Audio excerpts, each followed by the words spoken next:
You know, people don't always want to hear the truth because sometimes the truth shatters the stories they've clung to for years. Stories that made life feel safer, simpler, more beautiful than it actually is. One of the most powerful stories we've been told is this love will save you, that it's supposed to be pure, redemptive, unconditional, that one day the right woman will appear like some kind of emotional savior. She'll see all your broken parts, the ones you don't even want to admit are there, and she'll heal them. That once she arrives, everything that ever felt wrong inside you will start to feel right. You didn't believe that because you're weak. You believed it because you were never taught to question it. From childhood through bedtime, stories, romantic movies, song lyrics, this idea got embedded into your subconscious that someone would come, and when she does, everything will finally be okay. But what if that promise was never real? What if love, at least the version we've been taught to chase, isn't salvation at all? What if it's strategy? And what if nature, the one we often misunderstand or try to dress up in poetry and beauty, never promised comfort? What if nature has always been honest, even when that honesty felt brutal? Nature doesn't write fairy tales. It writes laws, harsh, clear, unapologetic laws. It doesn't care about your dreams of forever. It cares about survival, about advantage, about systems and patterns that repeat themselves whether you're ready to when. And the T? Because here's something hard to admit. You don't really love her. You love the version of her that makes you feel better about yourself. You love what she reflects back to you, the way her attention tells you that you're enough, that you matter, that you're wanted. But that's not love. That's validation. And validation feels a lot like love until you realize it's conditional, that it's something you're chasing, not something you're sharing. See, we've all been sold this illusion of what love should be. But often, what we're calling love is just emotional obedience, something that keeps you hoping, sacrificing pieces of yourself just to keep the fantasy alive. Now let's talk about women for a moment, because this is where it gets even more complicated. Women weren't handed power openly, not in history, not in most systems. They didn't get the sword. They weren't handed the microphone. They didn't get the throne. So what did they do? They mastered the shadows. They learned to wield influence instead of control, to move things not by force, but by suggestion. Not because they're manipulative by nature, but because they had to. When you're denied visibility, you learn to operate from invisibility. That's survival. And here's where the modern man keeps getting it wrong. You confuse her strategy with softness. You mistake her adaptability for innocence. You think she's fragile because she cries. You think her love is unconditional because it's tender. You think her kindness is purity. But more often than not, what you're seeing is power. Refined, practiced, precise. While you're pouring your heart out in the name of vulnerability, she's listening carefully, not to feel, but to map. She's learning you, not to hurt you, but to understand exactly how to stay essential in your emotional landscape. Because survival, especially emotional survival, has always been her job. And the better she understands your pressure points, the more leverage she has. Again, this isn't evil. It's instinct. You think she's dreaming of soulmates while you cry to her about your childhood. But what she's actually doing is weighing your words, calculating the cost of closeness, not in a villainous way, in a survival way. Because a long time ago, she learned the unspoken rule, the one who understands the game, but doesn't talk. And you were raised to romanticize. You were taught to chase, to put her on a pedestal, to believe she was somehow inherently more moral, more nurturing. that she was the muse, the goddess, the healer of your pain. You didn't see the game because you didn't want to. You wanted the myth. But here's the problem with myths. They don't hold up when life gets real. You believed her affection was without motive, that she loved purely, that she would never use your vulnerability against you. But the truth is, she's been using your emotional openness to position herself not maliciously, but strategically. And that's the part men don't want to admit, because admitting it means facing the terrifying possibility that your love story was never as innocent as you thought. That maybe you weren't being loved, you were being handled. And the scariest part, you liked it that way. You liked the illusion. The fantasy, the feeling of being seen, of being chosen, of being adored. It made you feel safe. It gave your identity shape. It numbed you just enough to avoid doing the hard, ugly work of facing yourself. Because once you stop needing her to redeem you, you're left with a mirror.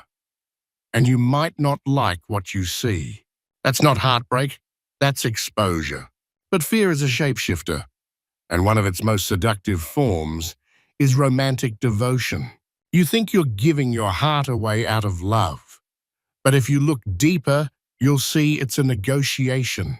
You're saying, if I give you everything, will you fix me? Will you stay? Will you make me feel whole again? You're not seeking a partner. You're seeking an answer, a solution to your own unresolved wounds. And while you're offering your soul like a gift, she's not listening to your poetry, she's listening to your needs. Because every fear you expose, every insecurity you confess, becomes a guide, a map of how to become indispensable in your life, how to become the thing you depend on, not out of cruelty, but out of instinct. Because she lives in a world where emotional strategy is survival. Nature saw all of this. Long before we had language for it, long before dating apps and therapy podcasts. Nature saw that what we often call love is really a silent tug-of-war for emotional dominance. Who gets to decide when closeness happens? Who pulls back first? Who breaks the silence last? These aren't signs of affection. They're signals of control. And here's the part that stings a little: the person who needs less controls more. While you're giving her everything, your time, your energy, your sense of self, thinking. That's what honesty looks like. She's giving just enough to keep you engaged, to keep you chasing. You're calling it connection. She's performing choreography. You've probably never thought of it like that. You thought you were building something real, that the emotional back and forth was love unfolding. But what if it's a carefully maintained dance, rehearsed over generations? Because women were never taught to dominate the world outside. They were trained to master the one inside homes, inside conversations, inside you. And now, in this modern era where equality is the buzzword, and we think we've outgrown gender dynamics, the truth is, the game just got more subtle. She doesn't have to yell. She just has to suggest. She doesn't demand you change. She just shifts your center of gravity toward her. She shapes your decisions, your beliefs, your self-image, all without ever saying, do this. That's not manipulation. That's skill.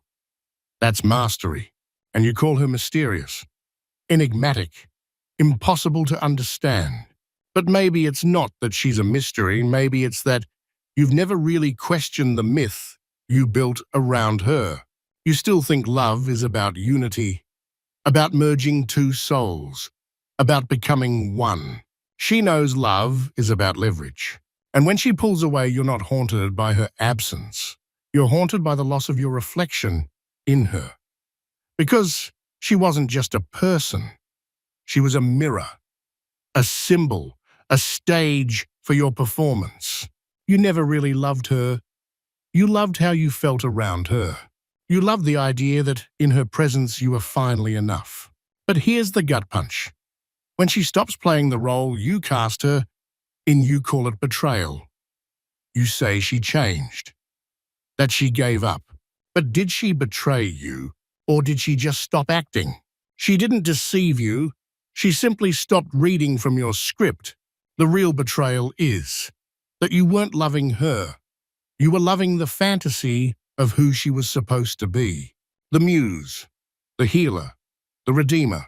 And when she stopped delivering those roles, your illusion crumbled. And now you're angry, or heartbroken, or confused, not because she wronged you, but because your story doesn't work anymore. But here's what no one tells you. Nature never condemned women. It condemned men who refused to grow up. Men who'd rather chase angels than sit with human beings in all their messy, complicated, contradictory reality. Men who would rather be adored than understood. Who'd rather be comforted than challenged. But if you're watching this, maybe you're starting to feel something shift. Maybe you're tired of blaming her for not being what you imagined. Maybe you're ready to look in the mirror and ask harder questions. Not with guilt, not with shame, but with clarity. And clarity is where transformation begins. You were taught that the highest form of love is selflessness. That to love without condition is the mark of a good man. But what if that selflessness is just another form of emotional dependency? What if all those grand gestures and poetic sacrifices are hiding a quiet, trembling fear? A fear that says, if I don't give her everything, she'll leave. And so you give more. You shrink more. You cut away pieces of yourself one by one, hoping that the more you disappear, the more she'll love you. That's not bravery. That's surrender dressed up in romance. And she can feel it, even if she never says it out loud. Because when you orbit her like a planet begging for gravity, it's not love she feels. It's control hers. Not because she asked for it, but because you handed it over. She doesn't need to lead. You volunteered to follow. And maybe this is what Nietzsche was really pointing at. Not some cold cynicism about love, but an awakening. A realization that love built on need will always be unequal. She might not tell you to change, but you change anyway. She might not ask for your submission, but you give it freely. Why? Because somewhere deep down, you've tied your identity to her approval. You've told yourself, if she stays, I matter. If she loves me, I'm whole. But she never asked to carry that weight. You turned her into your savior without permission. And when she drops that role, you don't just feel rejected, you feel erased. But you weren't protecting love. You were protecting the story. And when reality contradicts the story, you call it betrayal. But it's not betrayal. It's a crack in the illusion. And that crack, that's your chance to wake up. Because the lie was never that she had power. The lie was that you didn't see it. You called her gentle, but she was alert. You called her nurturing, but she was tactical. You thought she surrendered, but she was making choices, deliberate, calculated, instinctive choices. Because she saw what you didn't. The one who understands the dynamics holds the power. And now that illusion is breaking. You start remembering moments. Things that didn't quite add up before. The way she smiled at the right times, but always with a layer of distance. The way she picked up on your feelings before you even spoke them. You thought it was intuition. And it was, but not magic. It was survival. She wasn't decoding your soul. She was tracking patterns. Because in a world where direct power isn't given, indirect power becomes an art. She had to learn how to stay one step ahead, emotionally, psychologically, not to dominate, but to endure. This isn't about blame. It's about waking up. We live in a world that sells love as mutual surrender, but practices it as mutual leverage, where vulnerability is celebrated but also weaponized. And once you see it, you face a choice. Grow up or go back to the myth. And most people, they choose the myth. They find another woman, another muse, another maybe this time. But it's not different. The script stays the same, only the actors change.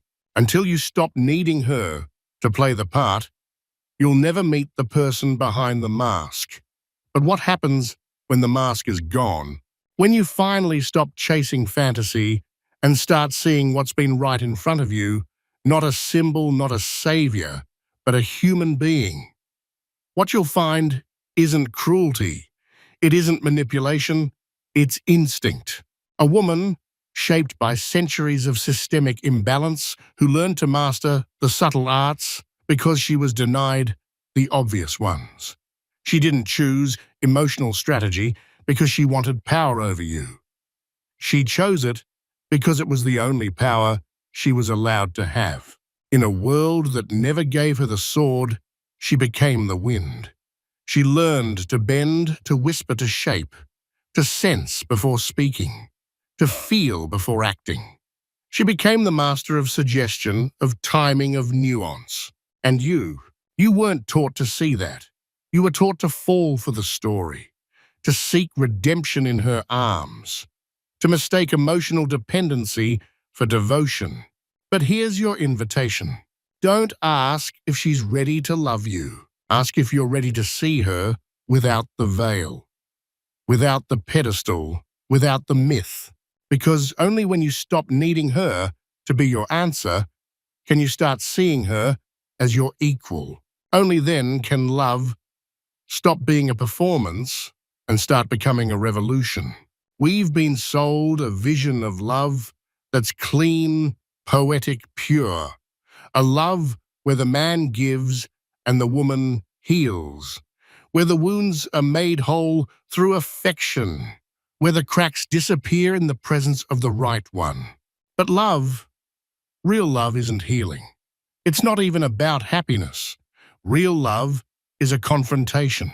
It's when your illusions die and something honest takes their place. When you stop asking, will she save me, and start asking, can I stand beside her, not beneath her? Because until that happens, you're not in a relationship. You're in a transaction. One where you trade performance for validation, obedience for affection, silence for peace. And the woman in your life, she might feel it. She might sense that the pedestal you placed her on is just another cage. That your worship isn't love, it's evasion. You don't love her complexity. You love her consistency. You love that she plays her part. But the moment she steps off the script, you panic. You label her as cold, distant, ungrateful, when in truth she's just being something you never planned for herself. So ask yourself, would you still love her if she stopped being who you needed her to be? Would you stay if her affection didn't soothe your insecurities? Would you remain if she no longer reflected the version of yourself you wanted to see? If the answer's no, then it's not love you're in. It's dependency dressed up in poetry. And when that dependency breaks, when she leaves or stops performing, the collapse you feel is deeper than heartbreak. It's identity loss. Because she wasn't just your partner, she was your mirror. And when the mirror shatters, you don't just lose her, you lose you. But maybe that's not a tragedy. Maybe it's the beginning. Because in that silence, in that space where the story used to live, there's finally room for truth. Not the kind that comforts, the kind that liberates. You start to see where the myths came from, why they lasted, why they were so seductive. You understand how centuries of imbalance taught women to survive through perception, and men to survive through denial. She became emotionally intelligent out of necessity. You became emotionally blind out of habit. And now you stand at the edge of something terrifying and honest, the realization that neither of you ever really met each other. You saw roles, you saw hopes, you saw salvation. But maybe, just maybe, what love needs now isn't more sacrifice or more fantasy. Maybe what it needs is clarity, to see her as she is, to see yourself as you are. No masks, no scripts, just two people scarred and shaped by a world that never taught them how to relate without power games. And from there, right there in the rubble of the illusion, you get to rebuild. This isn't about abandoning love. It's about unlearning the lies that poisoned it. Because when you strip away the myths, the pedestal, the performance, what's left?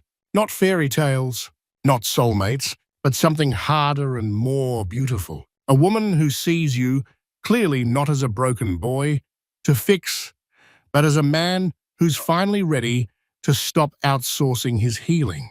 A man who no longer needs her love to feel worthy because he's done the brutal necessary work of facing himself. That's the beginning of something rare, something true.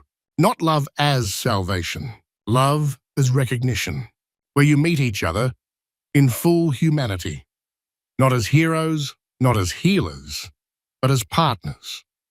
Not to complete one another, but to witness one another, to challenge, to reflect, to grow. But to get there, you have to drop the performance. You have to risk being seen, not as the man you want her to love, but as the man you really are. And you have to be willing to see her not as the fantasy you projected, but as the person she's always been. No more angels, no more muses, no more mirrors. Just two people standing in the open asking, are you ready to build something real? And if that question stirs something inside you, if it makes you feel exposed or awake or even angry, then sit with it. Because that feeling, that discomfort, that's the myth beginning to die. And from its ashes, something else rises. Not just love, but vision. Not just relationship, but revolution. So if this message shook you, good, it was meant to. If it opened your eyes even a little, then pass it on. Not to entertain, not to go viral, but because someone else is still trapped in the illusion you're now escaping. They're still searching for the muse, the angel, the redeemer, and they're suffering for it. You know better now, not because you've figured it all out, but because you finally asked the one question that starts the whole journey. What if love isn't what I thought it was? And from that question, everything begins.